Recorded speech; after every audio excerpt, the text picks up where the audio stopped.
Hi, ladies and gentlemen. Welcome to part two of W.M.S.T podcast. Ziegler got a chance to see the new movie from Universal, The Invisible Man. And so, Ziegler, what were your thoughts on that movie? I know a lot of people were interested in seeing how they were going to handle this movie because it's supposedly part of the Dark universe, but not really because that just fizzled out. So, what were your thoughts Yeah, on it? it's like DC's Joker. Basically like the Joker. Like it's not part of the universe, but it was pretty great. I loved the movie. It was probably the best movie I've seen all year so far. Um, yeah, Leigh Whannell does it again. I loved his last movie, Upgrade. If you don't know him, he was the co-creator of Saw with James Wan, and he's one of the best horror directors Hold out on. there, I'd Upgrade? say. Yeah, I've been Upgrade. meaning to see that movie. That looks good. Yeah, he directed Upgrade and directed Invisible Man. But yeah, Upgrade was great too. You gotta watch that. And Invisible Man it was fun. It was a fun horror movie. It was scary as hell too. Some of the parts. I was so interested in this when I first saw the trailer. I mean, when I first heard the movie was gonna happen, I was like, oh man, it's gonna be like the Mummy or some shit. But then when I saw the trailer, I was like, oh, this actually looks scary. It actually looks intense, and it's gonna have actual scares throughout the movie, and it did. It was really awesome. The lead actress, Elizabeth Moss, was great in the leading role. You can really like she was a great actress from Mad Men and Yeah, Handmaid's Tale. very reliable. Yeah. Yeah, and yeah, like you can just really like feel her performance through the screen, and it was just an all around great movie. I really got nothing else to say because I don't want to spoil anything, but the ending, the fucking third act was crazy as hell. So yeah, I was on the edge of my seat the whole movie. It was a fun, crazy, scary ride. And what would you give it out of 10? Right. I would probably give it a 8.2 out of 10. Nice. Yeah, definitely will watch it if I get a chance to. Lee Wynell, the director, right? He's definitely one of the most talented directors working Oh today. yeah. I can't wait to see the other projects that he has coming on Yeah. for sure. Especially like in horror too. He's one of the best horror directors Yep, and definitely. writers too. He's a great writer. Yeah, and I heard Upgrade was either getting a sequel or it was getting a TV series or something like that. I mean, how it So ended off, I don't see it getting a sequel, yeah, but because like how it ended, it wasn't like they really didn't set it up. But I mean, you probably could, but I don't see why you had to. right. Yeah, so yeah, well, definitely one of the better directors. We'll see what his Yeah. future projects look like. And going from a horror movie to a movie that was definitely not a horror movie, although it could have been a horror movie if they kept the original design. I got a chance to see Sonic the Hedgehog last weekend. So here are my quick thoughts. Did anybody else get to see it? Just out of curiosity. No. No. Oh yeah, I told you to see it, but you were too busy, so you couldn't see it. Yeah, I'm not sure if I wanted to see it. I mean, it kind of looks But good, but it does look nice. It's just I'm probably not gonna look at it. I mean, it kind of like the trailers. It kind of remind me like, oh, it's probably gonna be like Detective Pikachu, like, Oh, has the same vibe. let me tell you something. It's way better than Detective Pikachu, in my opinion. Like, okay, so here's my quick review for Sonic the Hedgehog. Like usually video game adaptation movies are, as you guys know, hit or miss, and I usually don't really like them. But this kind of felt very natural. Like uh, for the first time in a long time, like I enjoyed a video game adaptation. This movie was just like a fun, charming movie. You know, it was definitely it aimed at no, well, it wasn't really aimed at kids. Like, that's the demographic they were going for. But you know, if you came with your kid to watch it as a parent, like, you would enjoy this movie too. Like, it felt like they made the movie for everybody. And the human characters in the movie were actually not annoying. They were tolerable, and actually, you didn't mind when Sonic wasn't on screen and it was just the human characters. James Marsden's character, I think his name was Tom. He's like this good guy, police officer in the small town Green Hill Zone. If you played the games, you would know that's like one of the first levels in the Sonic game. And I love they didn't have the Green Hills Zone music, the da da da da. They didn't have that music, but they had like the piano version of that music when they were introducing the town. I really liked that. But yeah, I thought James Marsden was great. Ben Schwartz as the voice of Sonic, he was really good. He really gave you the vibe that he was just like a kid exploring. Because the thing is, Sonic hops from planet to planet, and I think the trailer kind of showed it like he was being discovered on Earth for the first time or something. He's just been like kind of hidden in a way. He's never like shown himself to the entire world. He just planet hops with the rings every time, which is kind of cool. So he's not like a stranger to Earth. Uh, Obviously, like one of my favorite scenes in the movie. Like you guys know I mean, you guys probably know the Quicksilver scenes in X-Men, like the one from Days of Future Past and another one from Oh yeah. Apocalypse, like when Time Where in a they slow bottle. the Yeah. slow motion and yeah, then the he song. just moves fast. Yeah. So there were two sequences in the movie that were very similar to that, and it really worked for Sonic.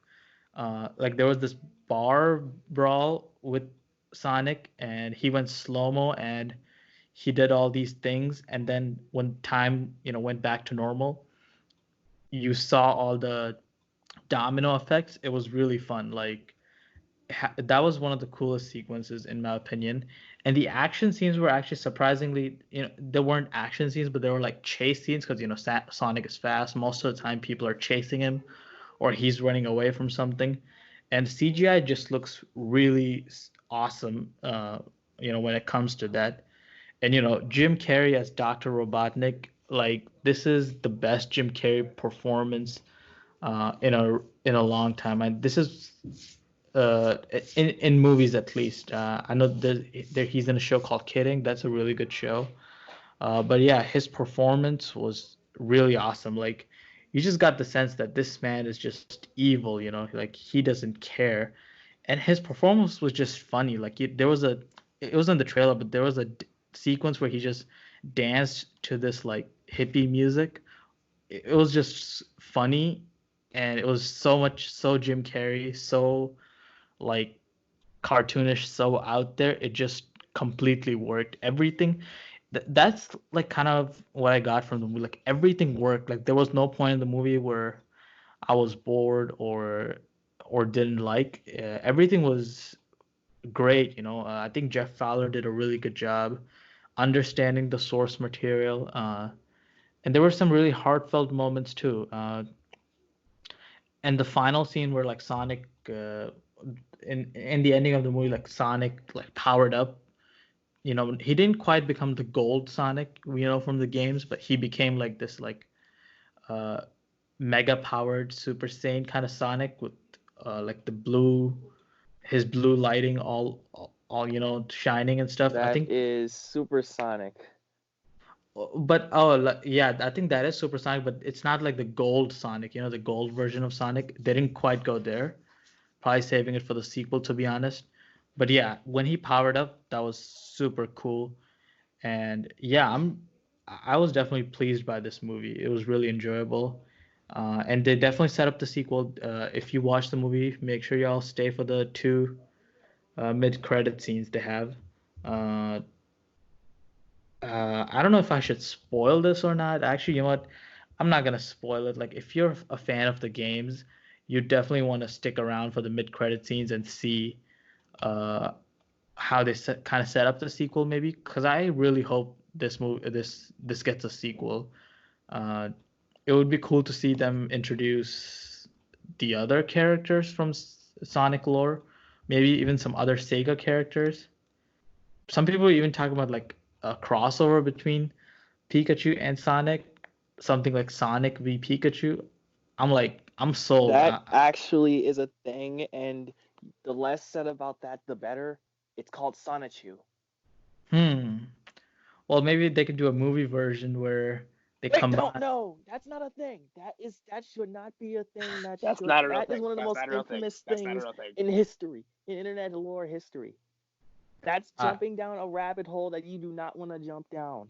I'd chill with that. I'm just saying, all I'm saying is I'm open to a sequel, maybe even a threequel. I think this really has that potential, and y'all gonna be surprised about this, but I'm gonna give this movie an 8 out of 10. I thought it was a great movie. I really did. I was surprised by how great it was, but yeah, it's definitely worth the watch. I mean, I would even go as far as saying 8.5. Like, you guys should definitely check this movie out. All right. And moving on to our next topic. Uh, so, Ben Affleck has been doing media tours for his new movie, The Way Back, which I'm definitely looking forward to. I'm probably going to watch it. I'm going to try to see it next Thursday, but it probably won't happen. Probably I'll try to see it like next Tuesday or something like that. Sometime between that time, I'll try to watch the movie. But he's been talking about, the Batman and how his script kind of was finished, but he couldn't quite do the script because of all his personal problems. And you know what the funny thing is? I know Ziegler and I have talked about this many times. Uh, the people who read Ben Affleck's script for his Batman said it's one of the best scripts they've ever read. Like it's like if you've seen Argo, a movie Ben Affleck directed, it's apparently the movie kind of felt like that, uh, with you know some other action movie elements. Like apparently it was one of the best scripts Jay Olivia had ever read, and even Joe Manganiello, who's gonna play Deathstroke in the movie, confirmed that it was a really good script. But obviously that script is not gonna happen because Ben Affleck had to quit being the Batman to deal with his personal problems. He had some problems with alcohol. He had to get sober, and he's back, and I'm definitely looking forward to this movie. Gavin O'Connor is directing The Way Back. He's a very talented director. Uh, I'm definitely looking forward to this movie. This movie looks to be really good. There's a chance Ben Affleck even gets nominated for an Oscar. He could be an early contender for an Oscar, so we'll see. So Ziegler, what were your thoughts on Ben Affleck talking about his Batman script and why he quit being the Batman? I mean, it makes sense. He said he was going to drink himself to death, right? If he would continue on to be Batman. So Yeah, he did say that. Yeah. I mean, it really is for the better. I mean, it sucks that because in my opinion, he was the best Bruce Wayne and Batman of all time on screen. But his health is way, way more important than a Batman role. So I'm glad he went through rehab. And I'm glad he bettered himself. So not much else to say. I'm just, happy he's actually looking out for himself and he knows what's wrong and he's in rehab. So yeah. Still one of my favorite actors and writers. He's a great writer. So Yeah, he's definitely one of the most talented people in Hollywood. And the thing is, I feel like this is Warner Brothers' fault. Like they were gonna have him direct, act, screenwrite, produce the movie. Like he was gonna do everything. It was just too much pressure for somebody to do a Batman movie. A Batman, a lot of people, the character means something to a lot of people, and there's a lot of expectations. To and you know the weight of that on somebody it's just crazy, you know, like one human just can't do something like that, you know. And I feel like Warner Brothers could have done something to help him out. You know, maybe push the release date, or you know, done something to, you know, make sure he's still Batman. But instead, they just decided to reboot and move forward without him, which I think is kind of mean spirited, because you know you want to help out somebody in that position, but I guess they didn't really care, honestly. But yeah, like you said, you know, I'm glad Ben is doing well now. He's got a movie coming out that's getting a lot of buzz. So yeah, I'm really happy for him. Izzy. He's a legend, all right? True. A legend. I don't care. I agree with Zig. Batman, good shit, but yeah, he needs to be careful out there. Because, you know, I'm obviously not as old as Ben Affleck. Obviously, he's been in the business longer than I have. When I was in high school, all right, I'm gonna get roasted for this. I know. I was a thespian in high school. I was in drama for 3 years. I was in a lot of plays, and those are just plays. Those are like probably like 3 to 4 weeks of rehearsals that you put it on for the school for like 4 nights, and that gets exhausting itself. And then to become a thespian in high school, you have to work, I think it's 200 hours of drama / theater related community service. So you help out with with the plays, or you usher the plays, or you give out certain things. And like I said, that's tiring as itself. And Ben Affleck's done a lot of movies / TV shows, and you know, it takes a toll on your body after a while. You know, like like it's something I would like to do. I want to be more behind the scenes though. I don't want to be more of an actor. I would like I know Ben Affleck does behind the scenes stuff, but you say Ben Affleck, people are gonna know him as the actor, not the writer. So, I hope you know, he's good and all. And if they're taking new roles, I will audition. I'm just kidding, but yeah, I just want to touch on like how what he's going through, because like I said, I've rehearsed for plays, and I never worked. I've worked like certain movies. I never acted, but I just behind the scenes. But I know what it's like to be just grinding a certain thing for like the same movie / show / play or whatever for the longest time, and it takes a toll. So good thing, like Ziegler said, health over career. I mean, we can have he'll be fine if he doesn't have this role. You know how much his net worth is. He needs to take care of himself, and so you know, wishes up to Ben Affleck, and I love you, man.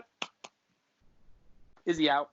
Yeah, you know, that's actually So very. he was burned Yeah, go ahead. out over the role.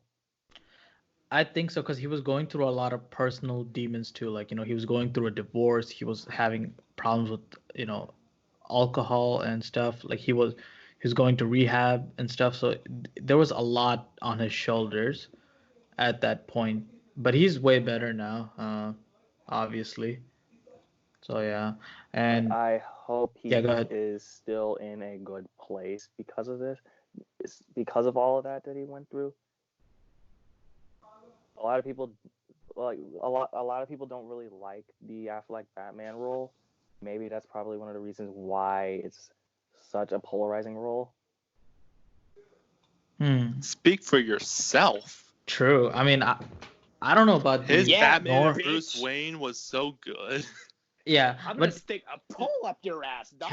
no, Cam is right though. That's Like, severe, man. no, Why are you gonna be so severe? no, Cam is right though. Like, a lot of like, you know, fans I've been love joking. Ben Affleck's portrayal of Bruce Wayne and Batman, but obviously there's those, you know, bloggers and stupid check marks on Twitter who will say like, "Oh my God, this Batman kills so much. Oh my God, this Batman is so aggressive." Like, you know, like these idiots on Twitter who don't know anything about filmmaking or the character of Batman. Like Jim Lee, one of the best comic book writers, he said that Zack Snyder had the best adaptation of Batman on screen.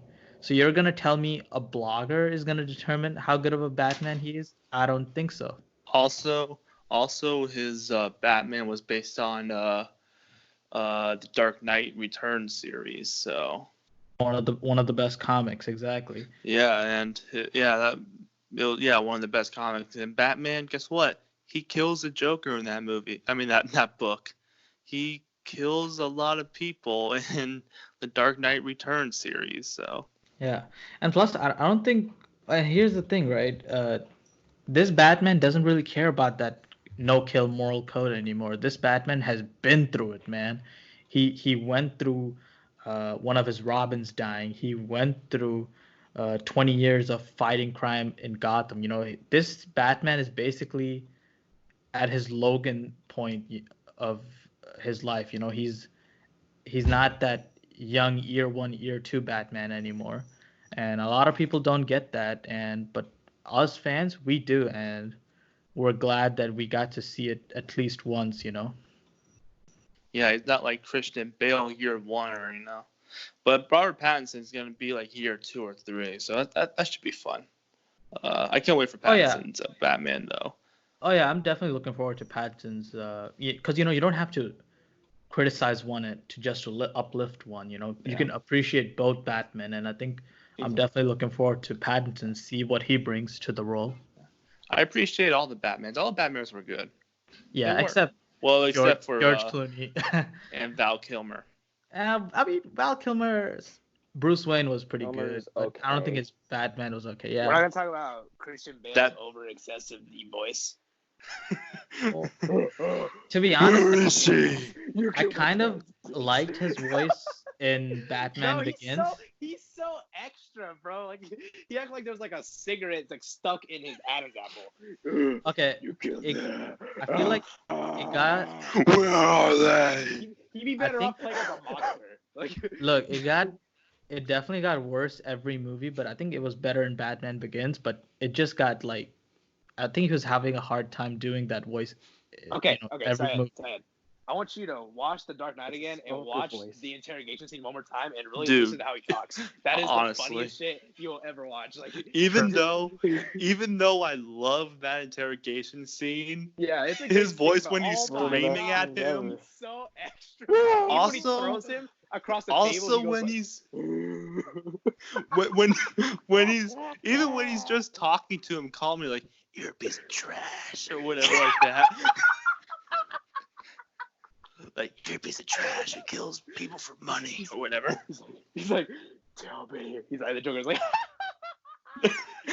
I'm telling you everything. But Batman. but Ben Affleck.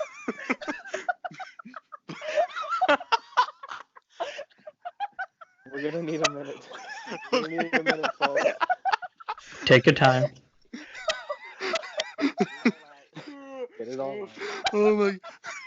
All right, but seriously, Ben Affleck's Batman's voice was great. I love Ben Affleck's Batman voice because it was not him doing this. It was. Yeah. It sounded like a metal singer.